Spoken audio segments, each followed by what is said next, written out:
Hello everybody and welcome back. I am Waylon the Indoor Farmer. This is episode number 19. Got number 19 here.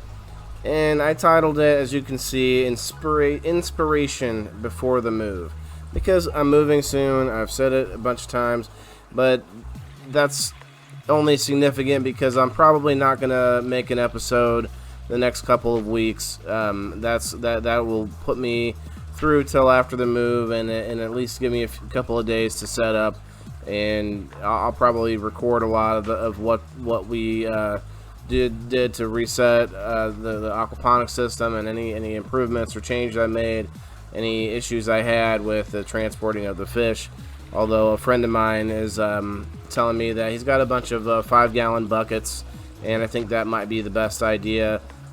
To break them up and to also bring more of the water that is in the tank right now, because they really need that water for a lot of things. I mean, it really sets it up to start off right without having to worry about the water and how it is at the new house. So this episode is just a quick little, I'm just going to show you a couple things on what I've got going on, and then I'm just going to show you a few things that inspire me online, pictures on Google that kind of give me ideas and give you an idea of some of my thoughts and where things have come from. But that's just a few minutes, so it'll just be a quick episode.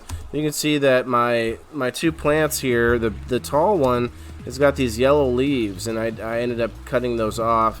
But actually no, I left those two and I cut a couple off below that were also yellow.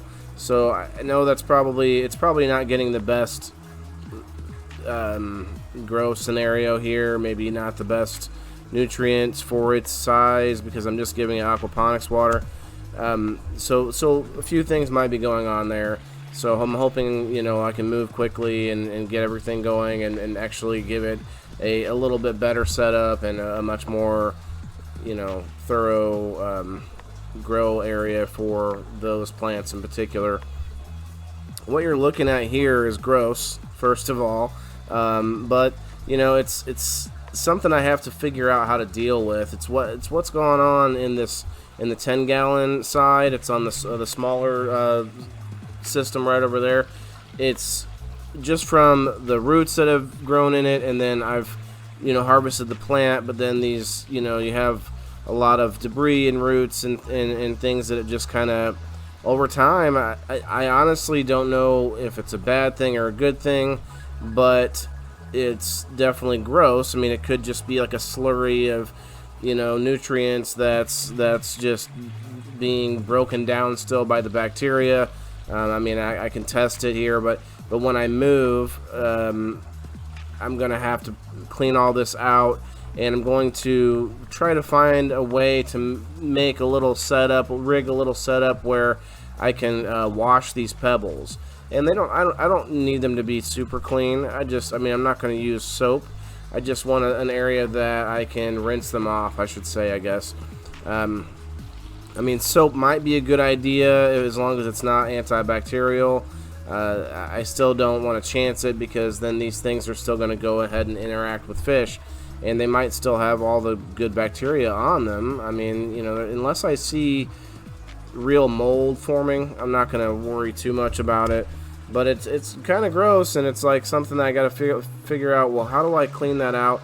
And and actually, this could be a there's not many plants pulling nutrients out of the side right now. It's just that the lettuce that I have going that's actually turning into seeds.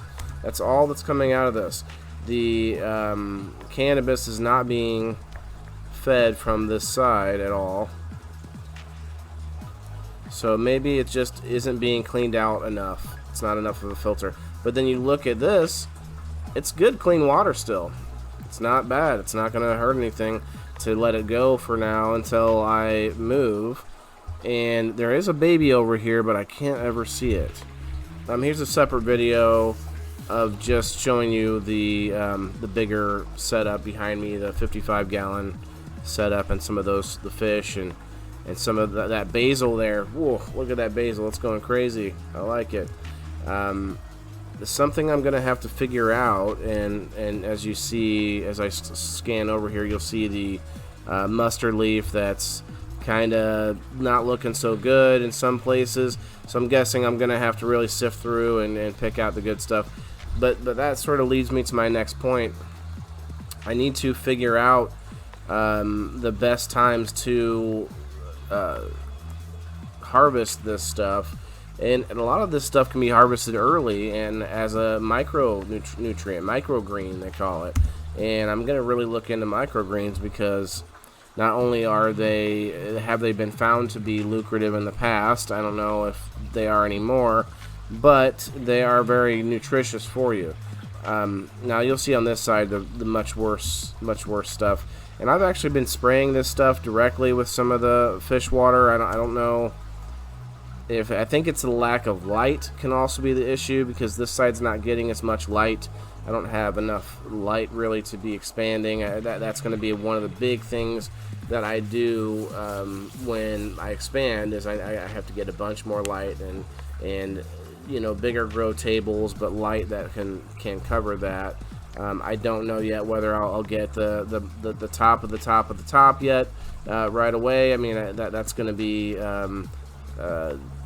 several trips down the road. I think I'm just gonna have to make do with what I can get, like I did now. Anything that's a grow light, I can keep it low, close to the plants. If it's a weaker light, I mean there are ways to, I guess, make do in the meantime, and then work my way up as long as I can get to the point where I can make it profitable at all. The moving to the new house alone is going to be giving me a little bit more to work with, just because it's a better price per month than what I'm paying in rent right now. So now I'm just going to pull up a few pictures on the on Google, and I mean same thing really, but look at this stuff. I mean, you can look up just aquaponics and find anything from cool diagrams that show you how it works, all the way up to these giant, indoor farms and also these little tiny home setups. This is a home setup. That's just a tiny setup. I think you can actually purchase that. But looking down this list, I mean, it just gives you so many ideas and thoughts, and some of the thoughts would be like this here, being that it's utilizing outdoors, so I can't do a lot of that with this climate. I mean, I could do a seasonal grow like that, but my whole point is I'm trying to do this an all year long. I want it to be something that I can be churning out on those off seasons that other people can't grow, or that other people don't grow indoors anyway. I also really want to do something like this because I think it's cool to see the fish, and I feel like the fish wouldn't mind a window looking out, if they could talk. But some people do these just dreary kind of pools that, I mean, I guess if you look at a little pond, that's what they're in, but much smaller. Well, the pond would be bigger, I guess. So anyway, I still like this idea. I want to make it visually pleasing. One day I'll make a facility, once I can get to that point where people come to me, and people come and almost like a community center feel even would be nice. But yeah, something like this that just gives you that extra visual aspect to it. I wanted to show you this. I mean, this gives you such a super simple look at how aquaponics works. But then you think, okay, well that's not too hard. I can make it circulate like that, and that's basically all this 10-gallon system does, and more or less what my bigger system does. But then you look at something like this, and you think, well, what's going on there? And that's actually it's adding in more filtration, more areas for microbes to grow and bacteria to eat that stuff and turn it into the nitrites and nitrates that you're looking for. And you have to, by regulating these filters and these filtration systems, you add a bonus or another layer to what's gonna help out the plants, because the plants don't really want. What I've seen is it seems to be better that process take place before the plants are introduced, or the water is introduced to the plants. So a couple of different ways, like that these filters are going through more pumps and filter. There's an air pump, which I don't really need air pumping into the water, because anytime you have a water drop from, say, like an output and then drop sufficient amount, it's going to add air into the water, and it's going to be enough for the fish. I mean, right now I have zero air pumps going into either side. It's just from that fall of the waterfall, if you will, back into the tank that it works. I mean, it's kind of pointless to do that. So this is a page I pulled up just to show, just to reference that there is a lot of information out there about using aquaponics to grow fruit. A lot of people say, they go straight to the leafy greens, and that is the easiest thing to grow. That's going to be the easiest thing to grow at a much smaller level, like say these like guppies and these little bitty fish that I have in my aquariums. That's about all they'll be able to do is some green leafy plants. But as you get bigger fish and as you get more different filtration systems, say you add worms to the mix. I mean, there's different ways of doing that, and we'll get into that at some point. I can't wait to get into vermiculture. It's a way that you can add into the system and into the circuit, as you will, or if you will, and it adds another layer of added, I don't know, I could say nutrients, but it breaks down nutrients more than the worms do. But you look at this list here, and there's stuff that's clearly outdoors, which, I don't know, I'm all for doing that, but I feel like if this is something that's that temperature controlled, that regulated, and indoors, you can take even a sporadic climate like I have in Illinois here and actually still do some good. I mean, yeah, great, you're utilizing the outdoors, and I don't have a great big yard in the new house. I mean, I'm going to do some things outdoors. I think I definitely want to do things outdoors. I've said that before, but the things I want to do are going to be interesting. They're going to be a little bit different. I don't want to do anything just like on the ground, and because I do have dogs that'll probably get into that stuff anyway. My husky really loves my mom's raised beds. She thinks they're her actual beds. She likes to climb in there for some reason. But anyway, that's something that I'm going to work with, and I'm going to tinker with. I'm going to maybe build something off of the side of the fencing that I'm putting up, or something off of the garage, or even off of the house. Just something, hopefully that looks pleasing and isn't going to be too gaudy. But moving on. So yeah, here's strawberries, and it's indoors. It's clearly a greenhouse though, so it looks like it's getting natural light.